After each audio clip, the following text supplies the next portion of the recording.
Hi mga mommies! Naghahanap ba kayo ng laruan na pwedeng paglibangan ng mga kiddos nyo? Para naman hindi sila puro gadgets like cellphone, tablet, or computers. Hay nako mga mommies! Isa ito sa laruan na i-recommend ko para sa inyo. Tingnan nyo naman siya kung gaano siya ka-cute. Ang tawag dito ay Puppet Machine. Tapos, sa likod ng toy na to, dito nyo ilalagay yung battery. AAA nga pala ang battery nito. Battery operated po siya. Tingnan nyo kung paano siya laruin at kung gaano siya kadaling laruin.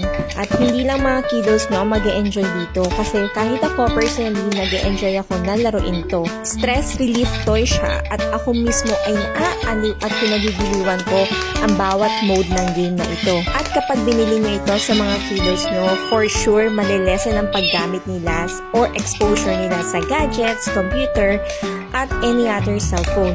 Tingnan nyo naman kahit si Bunso, nag-e-enjoy siya sa paglalaro nito dahil sa sobrang dali niya laruin. At sobrang matutuwa pang mga kiddos nyo. Yellow basket lang mga mommies. Different designs na mapipili nyo. Basta i-click nyo lang yung yellow basket. At for sure, magugustuhan to ng mga kiddos nyo. So ano pang hinihintay nyo guys? Check out now! Mabilis nga pala tong ma-sold out kaya wag ka nang magpatumpik-tumpik pa. Mag-check out ka na mommy!